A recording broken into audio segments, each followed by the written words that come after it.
అందరికీ వందనాలండి, ఇక్కడ వచ్చిన బిడ్డలందరికీ. అలాగే పాస్టర్ గారికి ముందుగా పుట్టినరోజు శుభాకాంక్షలు. Thank you. పాస్టర్ గారు, ఇప్పుడు మీరు ఉన్న అనుభవంలో ప్రకారం యవనస్తులను చూస్తే మీకు ఏమనిపిస్తుంది? చాలా బాధగా అనిపిస్తుంటుందండి. నేను ఒకప్పుడు నేను కూడా యవన స్థితిలో ఎవరు ఏం చెప్పినా కానీ వినేవాడిని కాదు. నాకు మీరు చెప్పేది ఏంది అన్న రీతిలో ప్రవర్తిస్తూ ఉండేవాడిని. ఆ టైంలో యవనస్తులు ఇట్లా ఉన్నారు అనేకంటే నా అనుభవం అప్పుడు నాకు గుర్తొస్తూ ఉంటుంది. నేను కూడా అప్పట్లో ఇంతే ఉండేవాడిని కదా అని యేసయ్యని ప్రభువుని ఎంతగా దుఃఖపెట్టానో ఇప్పుడు నాకు తెలుస్తూ ఉంటుంది. యవన ప్రాయంలో నేను చేసిన ప్రతి పాపం, ప్రతి తప్పు కూడా మరి యవన బిడ్డలు చేస్తూ ఉన్నారు, తప్పిపోతూ ఉన్నారు. మరి అపవాది అలా వారిని ప్రేరేపిస్తుందని చెప్పి చాలా బాధపడుతూ ఉంటాం. దేవుని దగ్గర ప్రార్థన చేస్తూ ఉంటాం. యవనస్తులుగా ఉన్నటువంటి వారికి నేను చెప్పవలసిన విషయం ఏంటంటే, ఈ రోజున నీకున్నటువంటి బలమును బట్టో, నీకున్నటువంటి ధనమును బట్టో, లేకపోతే యవనాన్ని బట్టో నువ్వు చేసిన ప్రతిదానికి కూడా ఖచ్చితంగా లెక్క అప్పగించవలసిన వారమే ఉన్నాం. కాబట్టి మన జీవితాల్లో మనము దేవునికి ఇష్టంగా బ్రతికే స్థితిని మనం కలిగిన వారిగా ఉండాలి. యవనంలో ఉన్నటువంటి వారికి మనం చెప్పినా వినే స్థితి వారికి ఉండదు. కానీ మన బాధ, మన ప్రయాస ఏంటంటే వారి గురించి ప్రార్థన చేయటమే. ఒక్క యవనస్తుడినైనా మనం గనక దేవుని కొరకు పట్టగలిగితే పరలోకంలో అదే మహా సంతోషం. కాబట్టి మనము ఖచ్చితంగా యవనస్తుల మీద ప్రత్యేకమైనటువంటి శ్రద్ధ కలిగి ఆ దేవుని కొరకు వారిని సాధనాలుగా మనం ఏర్పాటు చేయగలిగితే ఖచ్చితంగా దేవుని యొక్క రాజ్యము మనము ఏర్పాటు చేసిన వారిగా మార్చబడతాం.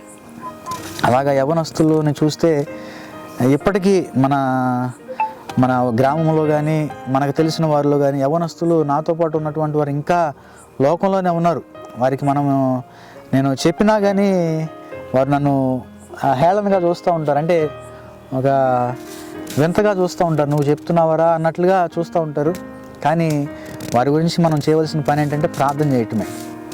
ఆ యవనస్తులు ఖచ్చితంగా దేవునిలోకి వస్తారు ఎప్పుడంటే మనం ప్రార్థన చేసినప్పుడు. ఈ దేశంలో చాలామంది యవనస్తులు ఇంకా తప్పిపోతున్నారు, లోకంలో పడి తిరుగుతున్నారు. అంటే కారణం ఏంటంటే మనం చేసిన ప్రార్థనా బలం సరిపోవట్లేదేమో. కాబట్టి ఇంకా బహుబలంగా మనం ప్రార్థన చేసి భారముతో యవనస్తుల కొరకు మనం ప్రార్థన చేయవలసిన వారు మేము ఉన్నాం. అదేవిధంగా సంఘము సేవ అనుభవాల గురించి కనుక మనం తెలుసుకోగలిగితే, ప్రభు ఇచ్చిన సంఘం ప్రభువుది, బిడలు ప్రభువు వారే. కాబట్టి వారిని మనం కనుక నమ్మకంగా దేవుని పరిచయలో వారి గురించి ప్రార్థన చేయగలిగితే ఖచ్చితంగా మేము దైవ సేవకురాలు నేను కలిసి సంఘానికి వచ్చే ప్రతి ఒక్క బిడ్డ గురించి కూడా ప్రతిరోజు కూడా ప్రార్థన చేస్తూ ఉంటాం. నేనైతే ప్రతి కుటుంబాన్ని గురించి రాత్రివేళ సందర్భంలో దేవుని పాదాలు పట్టుకొని ప్రార్థన చేస్తూ ఉంటాను. ఎందుకంటే వారు ఆర్థికంగా సమృద్ధి పొందాలనే ఆలోచనతో కాదు, కానీ ఆత్మీయంగా బలపరచబడాలి. దేవునికి మరింత దగ్గరగా వారు సహవాసం కలిగి వారికి కూడా భారం ఇవ్వయ్యా దేవుని నీ కొరకు ప్రజలను సంపాదించాలని భారము, అదేవిధంగా కుటుంబంలో సమృద్ధితో పాటు ఆత్మీయంగా బలపరచబడే స్థితి వారు కలిగి ఉండాలని సంఘ బిడ్డల గురించి ఖచ్చితంగా ప్రార్థన చేస్తాం. సేవలో చేయవలసిన పని ఏంటంటే మనకిచ్చిన బిడ్డలను మనం కాపాడుకుంటూ వారికి ఏ లోటు లేకుండా ప్రభువులో మనం పెంచడంతో మాత్రమే ఆగిపోకుండా వారిని కూడా దేవుని పరిచర్యలో పాలుభాగస్తులు అవుతూ వారు కూడా దేవుని రాజ్య సువార్త వ్యాప్తిలో వారు కూడా ఉండాలి. అటువంటి రీతిగా మనం వారిని దేవుని దగ్గరికి నడిపించాలి. అది మనం చేసే ప్రార్థన అయితే ఖచ్చితంగా వారు కూడా మార్చబడతారు. వారు కూడా దేవుని సేవలో మనకు సహకారులుగా ఉంటారు. మన సేవలో, మన యొక్క సంఘంలో ఉన్నటువంటి మీరందరూ కూడా కలిసి పరిచర్య చేయడానికి ప్రధాన కారణం ఏంటంటే ఇదే మన యొక్క ప్రార్థనా బలం. హల్లెలూయా. మంచిగా చెప్పారండి. చివరిగా చెప్పదలిచిన మాట ఏంటంటే, సంఘము బలంగా ఉండటానికి ఉట్టి దైవజనురాలు ప్రార్థన మాత్రమే కాదు, కానీ సంఘంలో చేర్చబడిన వారికి కూడా భారం ఉండాలండి. సేవకుల కొరకు ప్రతిరోజు మొరపెట్టే అనుభవం సంఘం ఎప్పుడైతే కలిగి ఉంటుందో ఆ సంఘము కొలతలు లేకుండా ఆశీర్వదించబడుద్ది. ఎందుకంటే ఎంతోమందికి ప్రార్థన చేస్తాం, ఇన్స్టెంట్గా ప్రార్థన చేస్తాం, ప్రయాణాల్లో ప్రార్థన చేస్తాం. మరి యశి కూడా మొన్న చూసి ఆశ్చర్యపోయాడేమో.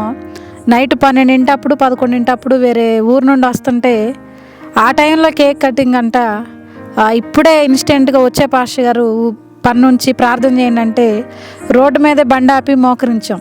మేమే కాదండి, ప్రతి దైవజనుల పరిస్థితి అలానే ఉంటుంది.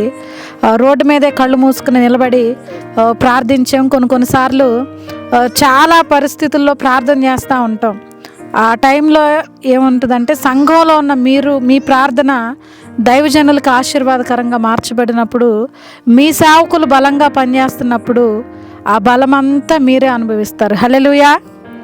కాబట్టి మీ కొరకు మేము ఖచ్చితంగా ప్రార్థన చేస్తూ వస్తున్నాం. ప్రతి ఒక్కళ్ళ కొరకు ఈ అనుభవం మీరు కూడా కలిగి ఉంటే ఇప్పుడు దాకా ఉద్యోగంగా ఉన్న ఈ పరిచర్య రెండింతల ఆశీర్వాద స్థితిలోనికి వెళ్తూ ఉంటుంది. మరి సంఘబిడ్డల కొరకు చేసిన ఆలోచన ఏంటంటే, ఇంత సాక్ష్యం చెప్పాం కదండి, ఇంత సాక్ష్యంలో 2 మాటలు ఏంటంటే, పిలిచిన దేవుడు నమ్మదగినవాడు. మనకి ఎవరు కావాలి ఏంది అని ఏ దైవజనుడు ఎన్నుకోడు, కోరుకుని తీసుకోరు. విశ్వాసుల్ని ప్రభువే నడిపిస్తారు. మమ్మల్ని ఆశ్చర్య రీతిలో ఈ సేవకు నడిపించిన దేవుడు మిమ్మల్ని మేపటానికి అంటే వాక్యం పెట్టి, మీ గొర్రెలుగానే ప్రభు పోలుస్తారండి, అన్నిదా భావించొద్దు. నమ్మకంగా ఆయన మిమ్మల్ని అప్పగించారు, నమ్మకంగా మిమ్మల్ని మాకు అప్పగించారు. కాబట్టి మనందరం ఆత్మతో పనిచేస్తే మనందరికి ఉన్న ఒక తృష్ణ క్రీస్తు రాజ్యం కట్టబడాలి. హల్లెలూయా. నశించుచున్న యవనస్తులను చూసినప్పుడు మనకు అసహ్యం కంటే కూడా మన మనసును మనం అర్థం చేసుకుంటే, మనకి లోపల ఎక్కడో చిన్న బాధ కలుగుతుంటే మనం పరిశుద్ధాత్మతో నింపబడిన వారమే. హల్లెలూయా. యవనస్తులు లోకంలో బయట వెళ్తూ ఉన్నప్పుడు రోడ్ల మీద కొన్నిసార్లు నిజంగా నేను దైవజనులు వెళ్తున్నప్పుడు తమ్ముడు అని సంబోధించి పిలిచి మాట్లాడిన విషయాలు కూడా చాలా ఉంటాయి. కొన్నిసార్లు గదివిన పరిస్థితులు వాళ్ళు ఎవరో మనకు తెలీదు, ఎక్కడ ఉంటారో మనకు తెలీదు. ಎಷ್ಟು చేస్తున్నారు ఏంటంటే లోపల భయం ఉంటుంది. అరే వాళ్ళు మగపిల్లలు పురుషులు ఏమనుకుంటారు, ఎదురు తిరిగి ఒక మాట అన్నా ఒక దెబ్బ వేసినా ఉపయోగం లేని విధానం అయిపోద్దని. అయినా కానీ గట్టిగా మాట్లాడినప్పుడు నేను నమ్ముతాను, దేవుని ఆత్మ వారిని గద్దించినప్పుడు ముఖం తెలియని వాళ్ళు కూడా లోబడతారండి. హల్లెలూయా. సరి చేసుకుంటారు. ఇటువంటి అనుభవం యవనస్తుల కొరకే ప్రార్థన మనకు ఖచ్చితంగా ఉండాలి. ఆ రీతిగా ఈ సంఘం ఆశీర్వదించబడును గాక. ఆమేన్.